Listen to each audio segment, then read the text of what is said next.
Halo bala duel. Misteri jatuhnya 4 pesawat Angkatan Udara Rusia Sabtu 13 Mei 2023 di Provinsi Bryansk yang berbatasan langsung dengan sisi timur laut Ukraina dan sisi barat Belarusia. Sabtu itu adalah hari Sabtu kelabu bagi angkatan bersenjata Rusia selama duel dengan Ukraina dengan sandi operasi demilitarisasi. 4 pesawat militer Rusia yang jatuh terdiri dari 2 jet tempur pembom Sukhoi Su-34 dan jet tempur multiperan Su-35. Tak hanya itu, 2 helikopter Mi-8 juga dinyatakan hancur dalam waktu yang hampir bersamaan.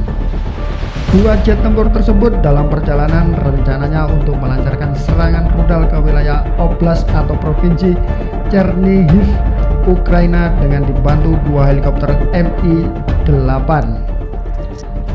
Siapakah yang bertanggung jawab atas jatuhnya 4 pesawat tempur Rusia Sabtu 13 Mei 2023 tersebut? Tuduhan pun dilayangkan kepada militer Ukraina yang diyakini bertanggung jawab atas insiden ini. Akan tetapi, juru bicara Angkatan Udara Ukraina, Kolonel Yuri Ignat, membantah tuduhan tersebut. Ini sudah jadi kebiasaan Ukraina. Jika terjadi penyerangan di wilayah Rusia, Ukraina dengan buru-buru untuk menyampaikan bantahannya. Masih lekat ingatan kita atas tanggapan Ukraina saat kejadian drone yang menghantam Kremlin, di mana Presiden Zelensky buru-buru mengatakan Ukraina hanya fokus untuk mempertahankan wilayah mereka saja. Ini soalnya presidennya mantan aktor sih, jadi bisa berperan ya tipu-tipu dikit lah. Sorry. Hingga berita ini dirilis belum ada tanggapan dari Bapak Igor Konashenkov selaku juru bicara Kementerian Pertahanan Rusia.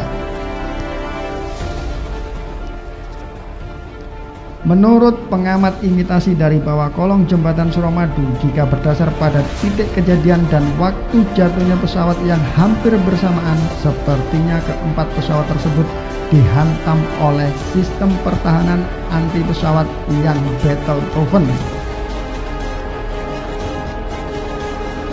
Jika melihat letak geografis jatuhnya keempat pesawat tersebut, posisi wilayah Rusia yang berada di tengah antara Belarusia dan Ukraina, kemungkinan sistem rudal pertahanan udara lah yang menjatuhkan keempat pesawat tersebut hampir bersamaan, mengingat kemampuan rudal pertahanan udara yang memiliki mode otomatis dengan jangkauan yang luas serta kemampuan membaca target dengan jumlah yang besar.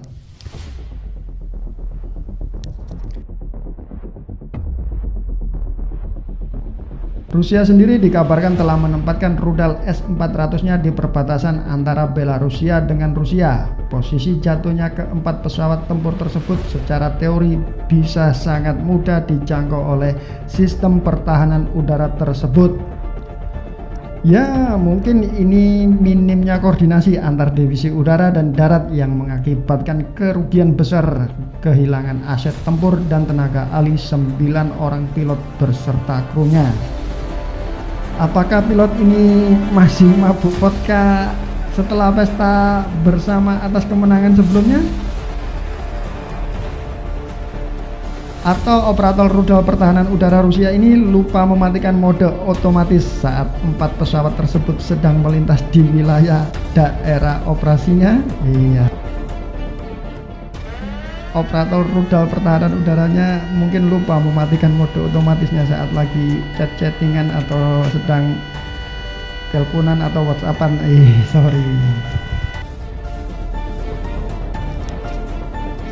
Beberapa minggu lalu, tepatnya tanggal 20 April 2022 pagi waktu setempat, truk pengangkut S-400 juga mengalami kecelakaan tergelincir di jalan tol di wilayah Tula, 300 km dari lokasinya jatuhnya 4 pesawat Rusia tersebut.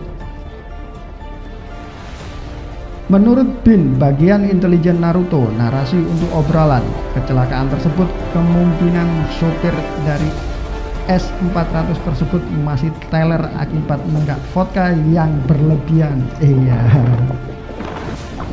Wah, masih mabuk, masih minum Hampir aja bro. Bagaimana tanggapan kalian atas kelakuan operator S400 ini? Silakan duel di kolom permukaan komentar yang disediakan oleh YouTube.